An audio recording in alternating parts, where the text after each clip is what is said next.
Bonjour à tous, bien-aimés, je voudrais partager avec vous quelques paroles d'encouragement sur la foi, et la foi par les actes.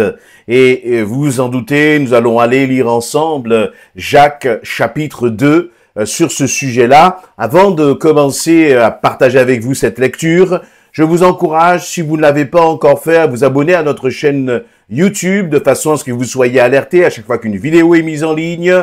Likez la vidéo si elle vous a fait du bien, si elle vous a encouragé, parce qu'en faisant cela, ça aide à gagner en visibilité et ça permet à d'autres peut-être aussi de les découvrir.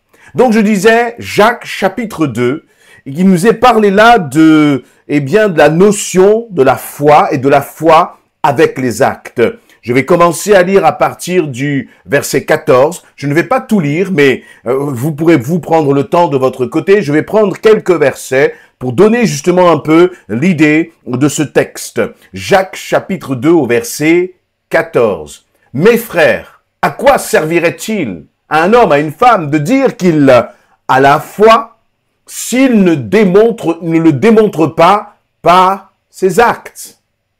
Une telle foi peut-elle le sauver? » Je vais passer au verset 18. « Il en est ainsi de la foi. Si elle reste seule, sans se traduire en actes, elle est morte. Mais quelqu'un dira, l'un a la foi, l'autre les actes. Eh bien, montre-moi ta foi sans les actes. Je te montrerai ma foi par mes actes. Tu crois qu'il y a un seul Dieu, c'est bien, mais les démons aussi le croient, et ils tremblent. Tu ne réfléchis donc pas? Veux-tu avoir la preuve que la foi sans les actes ne sert à rien? Abraham, notre ancêtre, n'a-t-il pas été déclaré juste à cause de ses actes lorsqu'il a offert son fils Isaac sur l'autel? Tu le vois, sa foi et ses actes agissaient ensemble. Et grâce à ces actes, sa foi a atteint son plein épanouissement. Ainsi s'accomplit ce que l'Écriture déclare à son sujet. Abraham a eu confiance en Dieu, et Dieu, en portant sa foi à son crédit, l'a déclaré juste et l'a appelé son ami. Quelle est la pensée principale qui ressort de ce texte? C'est ce que je disais en introduction, c'est la question de la foi qui se montre manifeste par les œuvres. Peut-être que si tu suis cette vidéo, c'est que tu crois en Dieu, tu crois au Dieu de la Bible, tu crois en Jésus-Christ, tu crois qu'il est mort et qu'il est ressuscité. Mais tout cela, c'est insuffisant.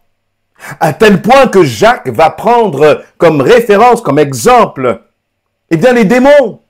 Parce qu'il va dire, mais les démons croient aussi en Dieu. Ils croient en son existence. Les démons croient en l'existence de Jésus-Christ. Les démons croient que Jésus accomplit aussi les miracles. Il n'y a pas de problème en cela.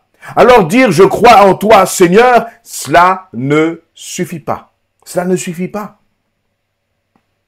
Verset 19. Tu crois qu'il y a un seul Dieu, c'est bien. Mais les démons aussi le croient et ils tremblent. Les démons ont peur de Dieu, ils ont cette crainte de Dieu. Cette crainte dans le sens où ils connaissent sa puissance. Même s'ils sont là en rebelle à essayer de combattre justement le royaume de Dieu, ils savent que Dieu est grand et puissant. Mais dans leur rébellion, ils combattent quand même. Et quelle différence y a-t-il donc entre toi qui crois en Dieu, qui aime Dieu, et les démons? En termes de foi, bien sûr, en termes de foi. Sur le sujet de la foi, la grande différence, c'est que les démons ne posent des actes qui sont contraires, justement, à la volonté de Dieu. Ils posent des actes qui montrent bien que dans leurs actes, ils ne s'attendent pas à Dieu.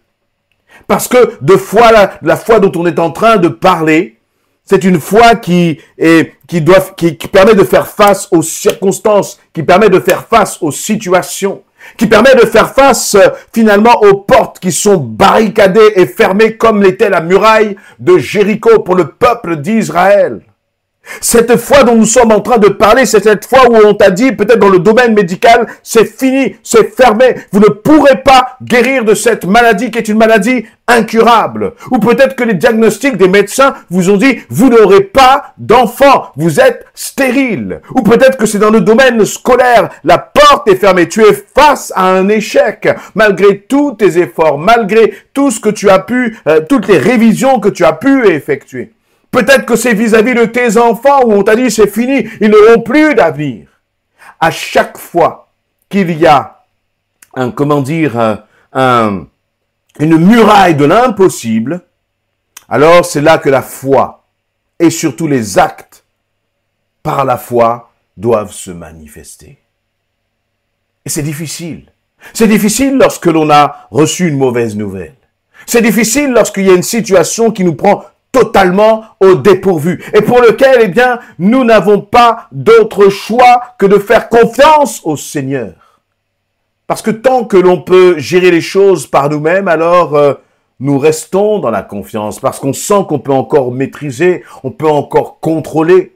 Mais lorsque tu es dépassé, lorsque je suis dépassé, comment est-ce que nous réagissons? Alors, bien sûr, naturellement, on va avoir il va y avoir des doutes. Il va y avoir un peu des tempêtes dans notre tête. On affiche un beau sourire, mais à l'intérieur, on est complètement paniqué parce qu'on ne sait plus quoi faire. Eh bien, c'est dans ce moment-là qu'il faut prendre le dessus sur tes pensées. C'est dans ce moment-là qu'il faut manifester cette foi réelle que tu as en ton Dieu et de commencer à poser des actes. Comment, premièrement, peut-on faire en sorte que la tempête qui est intérieure puisse s'apaiser? Eh bien, c'est de commencer à tourner tes regards vers le Seigneur. De commencer à réaliser qu'il est avec toi dans la situation que tu es en train de traverser. De commencer à saisir par la foi cette réalité que même dans la vallée de l'ombre de la mort, il est avec toi. Il te soutient. Il est ton refuge. Il est ton appui. Mais ces paroles-là, il va falloir que toi, tu les déclares de ta bouche. Et que, vous voyez, foi et folie, c'est très proche. Il va falloir que tu commences à poser des actes de foi. Que ce soit, par exemple, dans le domaine médical, on t'a dit c'est impossible. Toi, tu continues à dire, Seigneur, je crois qu'en toi, c'est possible. Et tu continues à dire au médecin, je crois en mon Dieu. Tant qu'il ne me dira pas le contraire, alors je persévérerai et je m'attendrai à lui.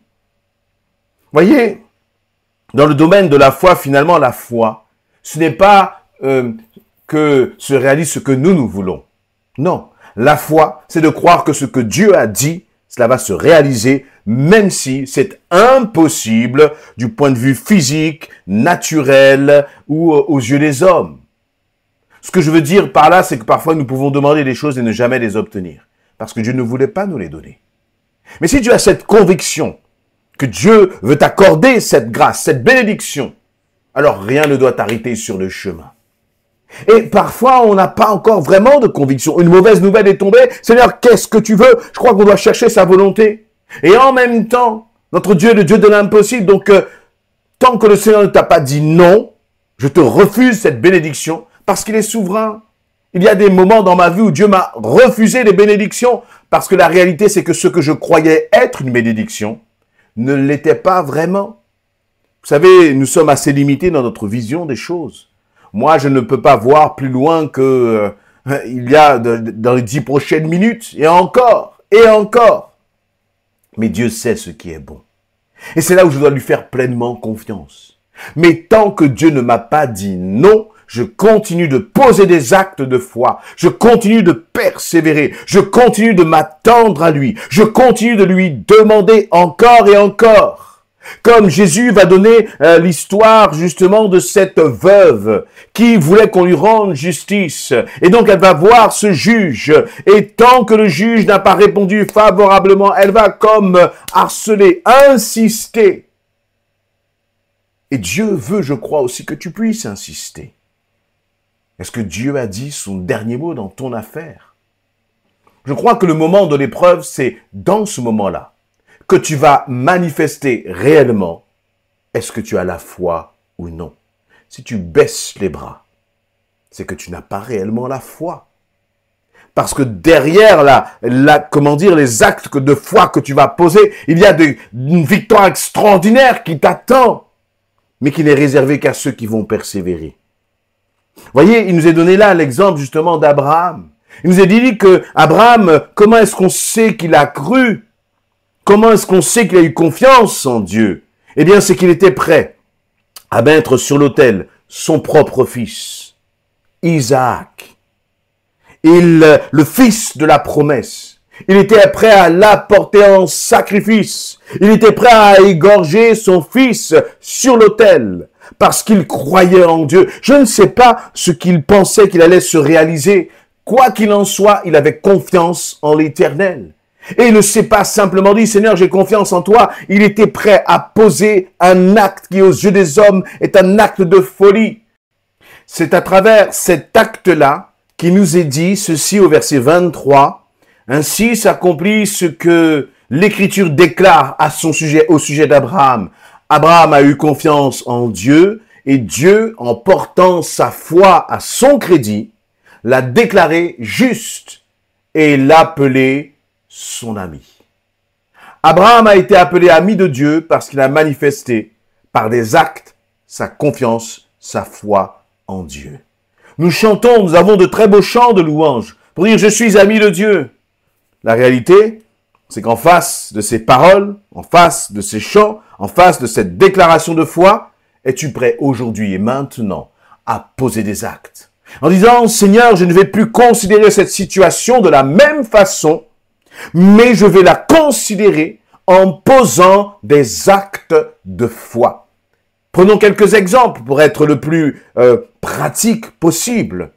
Dans le domaine, par exemple, de la maladie, est-ce que tu vas continuer de faire des efforts, par exemple, si tu as un problème avec tes jambes, pour continuer de marcher, de prier en disant « Seigneur, je crois que tu vas me refaire marcher. » Et je fais ce qu'il faut de mon côté parce que je sais et je crois que je retrouverai la marche, Seigneur. Je retrouverai ma mobilité. Peut-être que c'est dans le domaine de la stérilité et ce n'est pas quelque chose que je veux prendre à la légère parce que c'est dur, c'est difficile, c'est douloureux pour un couple, pour une femme, pour un époux, peut-être qui a un désir d'un enfant, de ne pas pouvoir en avoir. Et je crois que dans ce domaine-là, c'est de croire aussi que Dieu est capable. Dieu va le faire. Voyez? Et encore une fois, il faut être aussi à l'écoute. Seigneur, qu'est-ce que toi tu dis? Tant que tu ne m'as pas dit le contraire, tant que tu ne m'as pas dit que tu ne me donnerais pas d'enfant, Seigneur, si tu ne donnes pas, sois béni, sois glorifié, parce que tu es souverain. Mais tant que tu ne m'as pas dit que tu ne me donnes pas, Seigneur, alors moi je veux persévérer, alors moi je veux continuer de croire en toi, parce que tu es le Dieu qui guérit, tu es le Dieu de la résurrection, tu es le Dieu de la vie. Et lorsque l'on parle d'actes, je crois que notre façon de prier, elle manifeste aussi ce que l'on croit, parce que finalement, c'est de l'abondance du cœur que ta bouche va parler. Est-ce que ta bouche est en train de parler de défaite, d'abattement, de découragement? Alors, si ta bouche proclame cela, c'est ce qu'il y a au fond de ton cœur. Et il faut que cela change. Il faut que cela change. Si tu veux être appelé ami de Dieu, si tu veux que Dieu, lorsqu'il pose son regard sur toi, il voit en toi un ami. Pourquoi? Pourquoi il y a cette dimension d'ami? Eh bien, parce que le Seigneur cherche des hommes et des femmes qui lui font confiance. Un ami, c'est exactement ce que l'on fait. On fait confiance à un ami. On croit aussi à un ami. On croit qu'il sera aussi là lorsque nous aurons besoin de lui. Et vice-versa. Et si on te demande finalement, est-ce que dans ce que tu es en train de traverser, tu me fais confiance, te dit le Seigneur. Et ce ne sont pas des belles paroles que le Seigneur attend de toi et de moi, mais c'est plutôt des actes, poser des actes, refuser le doute, refuser de croire que c'est terminé, refuser de croire que Dieu a dit son dernier mot alors que ce n'est pas le cas. Le dernier mot doit revenir au Seigneur, ni à toi, ni à moi. Ce n'est pas nous qui devons dire c'est impossible. Ce n'est pas nous qui devons dire ça ne changera pas. Ce n'est pas nous qui devons dire c'est trop tard. Non, Marthe et Marie, face à la mort de Lazare, pensaient que c'était trop tard. Mais Jésus a dit Lazare sort et Lazare a repris la vie. Lazare a été ressuscité. Dans ta situation, crois-tu que Dieu peut encore dire sors? Crois-tu que Dieu peut encore dire, tu es guéri dans le nom de Jésus-Christ? Crois-tu que Dieu peut encore ouvrir une porte pour tes études, pour ton travail, dans ta famille, pour tes enfants? Le crois-tu encore? Si tu le crois, change ta façon de prier et commence à déclarer par la foi. Commence déjà à remercier par la foi ton Dieu grand et puissant, afin que lorsque le Seigneur pose son regard sur toi, il puisse dire, il t'appellera, je l'appelle mon ami, parce qu'il croit en moi. Amen.